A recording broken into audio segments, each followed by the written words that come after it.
அஸ்ஸலாமலைக்கும். Welcome to Shala's recipes. இன்றைக்கி நம்ம என்ன ரெசிபி பார்க்க போகிறோம்னா, பொதுவாகவே நம்ம நோம்பு திறக்கிறதுக்கு ரோஸ் மில்க் சாப்பிடுவோம். இன்றைக்கி கொஞ்சம் டிஃப்ரெண்ட்டாக ரோஸ் மில்க் கேக் செஞ்சு சாப்பிட போகிறோம். கண்டிப்பாக உங்களுக்கும் இந்த ரெசிபி யூஸ் ஆகும். வாங்க எப்படி செய்யலான்னு பார்க்கலாம். நான் ஒரு கிளாஸ் ட்ரே எடுத்திருக்கேன். அதில் கொஞ்சமாக ஆயில் அப்ளை பண்ணிக்கோங்க. பார்ச்மெண்ட் பேப்பர் லைன் பண்ணணும்னு அவசியம் இல்லை, ஆயில் மட்டும் அப்ளை பண்ணிக்கிடலாம். நான் இன்றைக்கி எக்லெஸ் கேக் தாங்க பண்ண போகிறேன். ஒரு மிக்சிங் பவுலில் 1/2 கப் தயிர் எடுத்துக்கோங்க.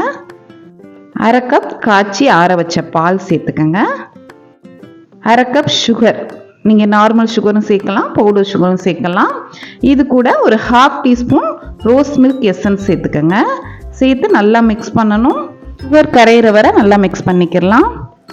இப்போ ஒரு ஜல்லடையில் 1 கப் மைதா, 1 teaspoon baking powder, 1/2 teaspoon baking soda, 1/4 teaspoon உப்பு எல்லாத்தையும் சேர்த்து நல்லா சலிச்சுக்கிடலாம். நல்லா கெட்டி இல்லாத அளவுக்கு சலிச்சுக்கோங்க. இப்போ ஒரு ஸ்பேச்சுலா வச்சு மெல்லமாக மிக்ஸ் பண்ணிக்கிடலாம்.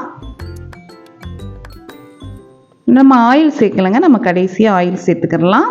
ஒரு 1/4 கப் ஆயில் சேர்த்துக்கிறேன். ரீஃபண்ட் ஆயில் தான் சேர்க்கணும். சேர்த்து ஒரு விஸ்கை வச்சு மெல்லமாக மிக்ஸ் பண்ணிக்கோங்க. பேட்டர் இந்த மாதிரி இருக்கணும். இப்போ நம்ம ரெடி பண்ணி வச்சுருக்க ட்ரேயில் இதை மாற்றிடலாம்.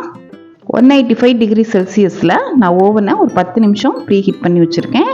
கேக் பேட்டரை நம்ம உள்ளே வச்சிடலாம். கேக் மேலே ஊற்றுறதுக்கு நம்ம ஒரு சிரப் தயார் பண்ணணும். 1 கப் பால், காய்ச்சி ஆற வச்ச பாலாக எடுத்துக்கோங்க. நல்லா கொஞ்சம் திக்காகவே எடுத்துக்கோங்க, அப்போ தான் நல்லாயிருக்கும். இதில் 1/4 cup milk made, 1/2 teaspoon rose milk essence சேர்த்து நல்லா மிக்ஸ் பண்ணி வச்சுக்கோங்க. ஃப்ரிட்ஜில் கூட வச்சுக்கோங்க. நம்ம கேக் ரெடி ஆகும் போது நம்ம எடுத்து யூஸ் பண்ணிக்கலாம். கேக் பேக் ஆயிடுச்சான்னு பார்க்குறதுக்கு டூத் பிக் வச்சு செக் பண்ணி பார்த்துக்கோங்க. இப்போ கம்ப்ளீட்டாக ஆற வச்சிடலாம். அதுக்கப்புறம் நீங்கள் இந்த மாதிரி ஹோல்ஸ் போடுங்க. அப்போ தான் நம்ம இந்த மில்க் ஊற்றும் போது நல்லா உள்ள அப்சர்வ் ஆகும். எல்லாமே கேக்குக்குள்ளே அப்சர்வ் ஆயிடுச்சு. இதுக்கு மேலே நான் விப்பிங் க்ரீம் ரெடி பண்ணி வச்சுருக்கேன். அதை மேலே நம்ம சேர்த்துடலாம். இங்கே வெறும் ஸ்பேச்சுலா வச்சு மேலே அப்ளை பண்ணாலும் ஓகே தான். நான் ஒரு பைப்பிங் பேக்கில் மாற்றி இந்த மாதிரி பண்ணிக்கிறேன். இது கொஞ்சம் ஈஸியாக இருக்கும். கேக் ஆடுற சமயத்தில் நீங்கள் இந்த விப்பிங் க்ரீம் தயார் பண்ணிங்கன்னா அப்ளை பண்ணுறது கரெக்டாக இருக்கும். விப்பிங் க்ரீமோட சாப்பிடையில் டேஸ்ட் வேறு லெவலில் இருக்கும். இப்போ எல்லாத்தையுமே நம்ம அப்ளை பண்ணியாச்சு. மேலே இந்த மாதிரி ஒரு நைஃப் வச்சு லெவல் பண்ணி விட்டுருங்க. இப்போ இதுக்கப்புறமும் நம்ம ஒரு 1/2 hour நம்ம ஃப்ரிட்ஜில் வைக்கணும்.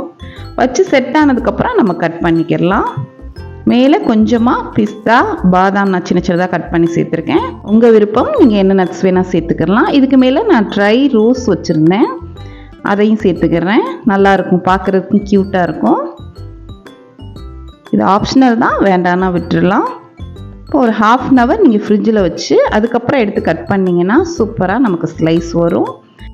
இருக்குது ரோஸ் மில்காக சாப்பிடாம இந்த மாதிரி கேக்காக செஞ்சு சாப்பிடுங்க. கொஞ்சம் டிஃப்ரெண்ட்டாக இருக்கும். ஃப்ரிட்ஜில் வச்சு சர்வ் பண்ணையில் சாப்பிட்றதுக்கும் அருமையாக இருக்கும்.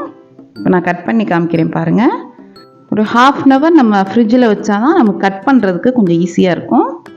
ரோஸ் மில்க் யார் யாருக்கு பிடிக்குமோ அந்தளவுக்கு இந்த கேக்கும் எல்லாத்துக்கும் பிடிக்கும். கண்டிப்பாக செஞ்சு கொடுங்க. ரொம்ப ஈஸியான ரெசிபி. நீங்கள் சர்வ் பண்ணையில் நம்ம எக்ஸஸாக வச்சுருக்க இந்த ரோஸ் மில்கை மேலே நீங்கள் ஊற்றி கொடுக்கலாம், நல்லாயிருக்கும். இந்த ரெசிபி உங்களுக்கு பிடிச்சிருந்துச்சுன்னா லைக் பண்ணுங்கள், ஷேர் பண்ணுங்கள், சப்ஸ்கிரைப் பண்ணுங்கள். இன்ஷா அல்லாஹ் நெக்ஸ்ட் வீடியோவில் பார்ப்போம். தேங்க்ஸ் ஃபார் வாட்சிங். பாய்.